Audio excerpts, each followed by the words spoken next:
इन लोगों का अभी क्या बोलूं, मैं विवाद को बढ़ावा नहीं देना चाहता। स्वामी रामदेव क्या है ये देश जानता है, स्वामी रामदेव का योगदान क्या है ये देश जानता है। इसलिए मैं ओछे लोगों के बारे में कोई टिप्पणी नहीं करना चाहता। हरिद्वार से वन नेशन वन इलेक्शन को लेकर बड़ी खबर सामने आई है। योग गुरु बाबा रामदेव और अखिल भारतीय अखाड़ा परिषद के अध्यक्ष श्री महंत रविंद्र पुरी महाराज ने वन नेशन वन इलेक्शन का समर्थन किया है, यानी देश में लोकसभा और विधानसभा चुनाव एक साथ करने की व्यवस्था के पक्ष में दोनों ने अपनी बात रखी। दरअसल वन नेशन वन इलेक्शन का मतलब है कि देश में लोकसभा और राज्यों के विधानसभा चुनाव एक ही साथ कराया जाए। इसके समर्थकों का कहना है कि बार बार चुनाव होने से लगातार चुनावी माहौल बनता रहता है और सरकारी कर्मचारी और सुरक्षा बल भी बार बार चुनावी ड्यूटी में लगाए जाते हैं।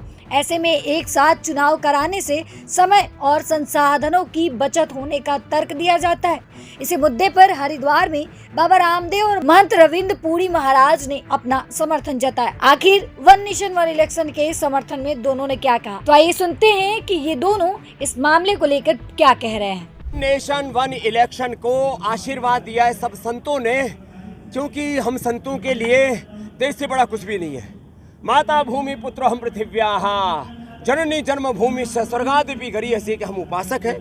वन नेशन वन इलेक्शन से शिक्षा तंत्र में भी सुधार होगा, क्योंकि 6 महीने साल भर में इलेक्शन ही चलते रहते हैं, उससे और विकास योजनाएं भी बाधित होती हैं। तो वन नेशन वन इलेक्शन का होने से हमारे जो गुरुजन जो लगभग उनका 30% समय तो चुनाव कराने में लग जाता है, तो बच्चों को पढ़ाएंगे, देश आगे बढ़ेगा।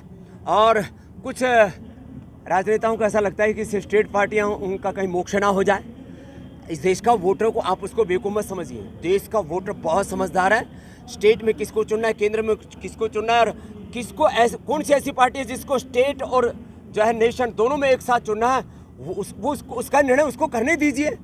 आप अपने राजनीतिक तुच्छ स्वार्थों के लिए इस देश के हितों से समझौता नहीं कर सकते। इसलिए सब संतों ने एक मत से तय किया है कि ये बात दूर तक जानी चाहिए। वन नेशन वन इलेक्शन के माध्यम से ये देश प्रगति के पथ पर और तेजी से आगे बढ़ेगा। देश को प्रधानमंत्री जी ने 100 से ज़्यादा ऐसी विकास योजनाएं शुरू की हैं, जिससे कि 2047 तक विकसित भारत बने। हम तो चाहते हैं कि 2040 तक ही बन जाए। तो इस कार्य से वह और गतिशील होगा ये लोकतंत्र। और चुनाव सुधारों को लेकर के और भी प्रतिबद्ध हमारे देश के प्रधानमंत्री। लेकिन कुछ लोग सड़कों पर संसद में हंगामा और अराजकता करके ऐसा चाहते हैं कि हम लोकतंत्र को बंदी बना लेंगे, लोकतंत्र को हम कैद कर लेंगे। भैया, चुनाव लड़ करके प्रधानमंत्री बन सकते हो, सपने सभी देख सकते हैं। देश के संविधान ने आज़ादी दी है सबको, ये अधिकार दिया है कि आप प्रधानमंत्री बनने के सपने देख सकते हो। लेकिन प्रधानमंत्री देश के वोटर बनाते हैं। आप दिवा स्वप्न ना देखें। हाँ, इतनी बात मैं जरूर कहूँगा, सुधार यद्यपि शिक्षा तंत्र, चिकित्सा तंत्र, अर्थतंत्र, कृषि तंत्र, लोकतंत्र के विविध घटकों में सुधार की आवश्यकता है, और उसके लिए भी देश की सरकार भी काम कर रही है, आगे भी काम होते रहेंगे। लेकिन कुछ लोगों को ऐसा लगता है कि देश में कुछ अच्छा काम हो ही नहीं रहा, इसलिए छोटे छोटे बच्चों को भी 5, 7, 10 साल के बच्चों को आगे कर रहे हैं कि थाना घेर लो, एसपी को घेर लो, डीएम को घेर लो, सड़कों के ऊपर खड़े हो जाओ।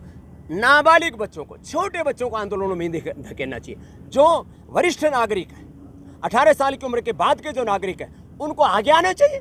कोई भी आपको लगता है कि कहीं अन्याय हो रहा है, किसी के साथ भी अन्याय हो रहा है, मैं तो कहता हूं अन्याय चाहे छात्रों के साथ हो रहा है, अन्याय चाहे एक मरीज के साथ हो रहा है, अन्याय चाहे जवानों और किसानों के साथ हो रहा है, अन्याय चाहे एक SC/ST के साथ हो रहा है, और अन्याय चाहे एक ब्राह्मण के साथ हो रहा है। आज SC/ST का कोई अपमान करे तो सब लोकतंत्र की, संविधान की दुहाई देने लगते हैं कि ये तो संविधान के खिलाफ है। SC/ST का अपमान यदि संविधान के खिलाफ है, तो एक ब्राह्मण का अपमान भी संविधान के खिलाफ है। कुछ लोग ब्राह्मणों को गाली देने में लगे कि देश में तो लोकतंत्र चल ही नहीं रहा, ब्राह्मण तंत्र चल रहा है, बढ़िया तंत्र चल रहा है। ऐसी बातें बोलना भी ये संविधान और देश के लोकतंत्र के खिलाफ है, और ऐसा नहीं होना चाहिए। न तो SC/ST को गाली दो, न क्षत्रिय को, न वैश्य को, न शूद्र को, न ब्राह्मण को, और न सन्यासी को।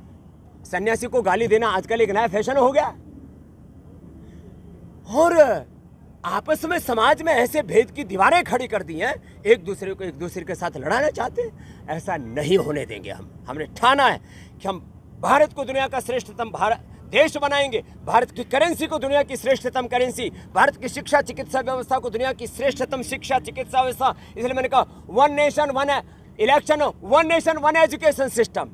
धामी जी ने अच्छा किया, यहाँ पर समान नागरिक संहिता यहाँ पर लागू करवाई, मदरसा बोर्ड बंद कराया, एक जैसी शिक्षा, एक जैसी चिकित्सा, एक जैसे संवैधानिक अधिकार देश के सब नागरिकों के हैं। इस दिशा में बड़ा कार्य हुआ। तो ऐसे कार्यों की अनुशंसा होनी चाहिए। और मैं कह रहा था जब देश आगे बढ़ेगा तो देश की करेंसी दुनिया की श्रेष्ठतम करेंसी होगी। भारत का पासपोर्ट इतना मजबूत होगा कि हमें 150 देशों 200 में जाने के लिए वीजा लेने की जरूरत नहीं पड़ेगी। ऐसा देश हम सबको मिलकर के बनाना पड़ेगा। प्रभातखबर.com, विश्वास वही, रफ्तार नहीं।